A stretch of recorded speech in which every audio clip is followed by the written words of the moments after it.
Yeah, so about a year ago, I was introduced by a mutual friend to the Decooda team, and I became intrigued by what they're doing in the space. And I'm going to step back a little bit and describe some of my past experience with the two big programs I developed, and then bring that forward and talk about how what Decooda's doing is different than what I experienced while I was setting up those programs. So, as I mentioned, I've been at this about a dozen years. Been in the process world much, much longer than that, and I love the idea of being able to, as we mentioned a moment ago, figure out what customers feel and think about their experience with you, and then go fix the experience, which is how I got into the process world a long time ago.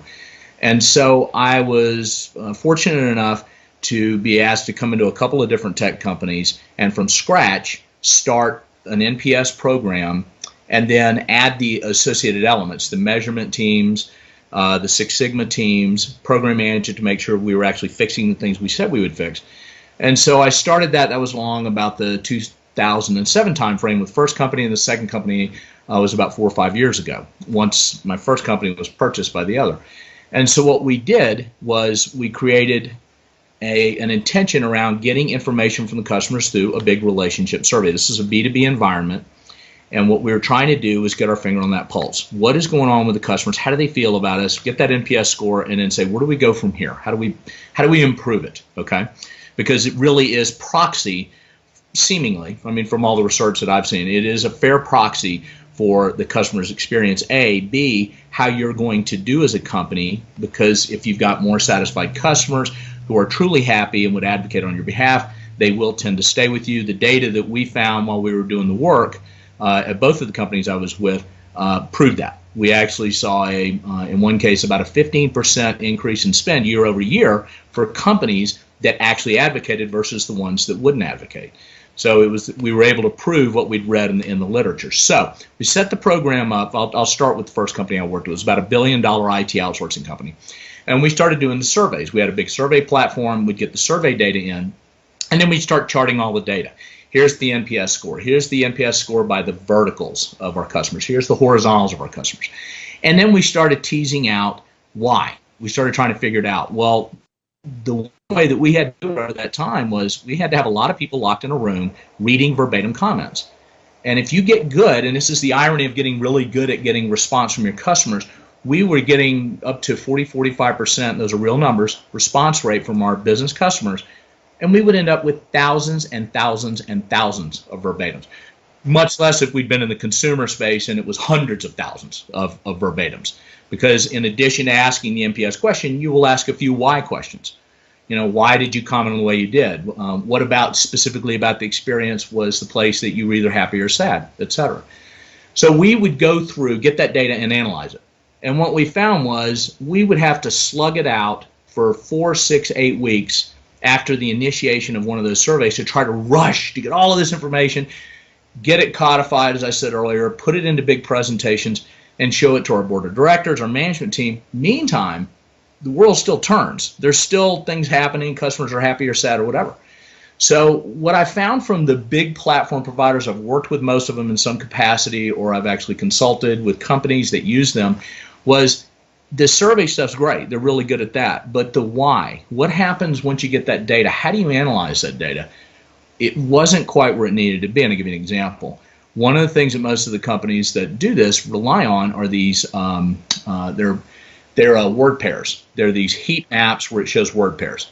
And so I would get these word pairs out, and that's the kind of analysis you would get out of the platform. And it would say, customer angry, call long, latency bad. I mean, you would get these pairs, but you're like, what am I supposed to do with this?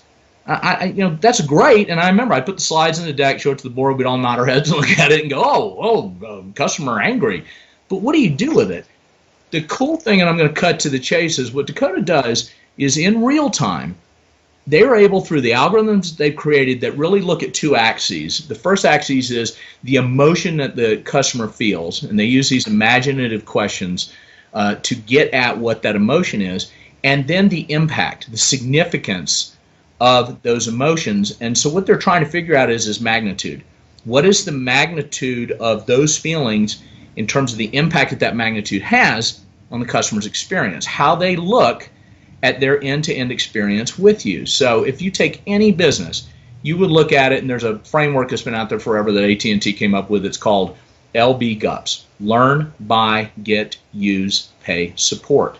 So if you just use that as a generic framework and you hung it up there, what you would want to do is understand at which of the moments of truth, those in the vernacular of CX, all along that journey, where are the customers happy and where are they sad? What's going to keep them with me and what's not?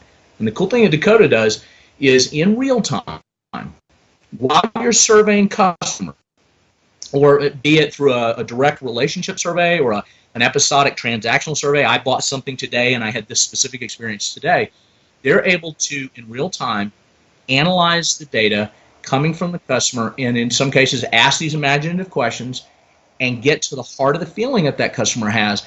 And then they're able to step back and look at the magnitude, as I mentioned before, and then be able to say, what should I do about this? And then the cool thing that Decooda does is they're able to they've created a brilliant closed loop process within their software so that you can actually track the impact of going out and taking the action in your company to address specific customer instances of issues, and then be able to take all that information over time and chart it and see where you are going with those customers. Is it getting it better? Is it getting worse? Based on the drivers of the experience that they're able to tease out of all of that data. So if I summed it up, what Decooda does, which I think is utterly unique, is it's quick.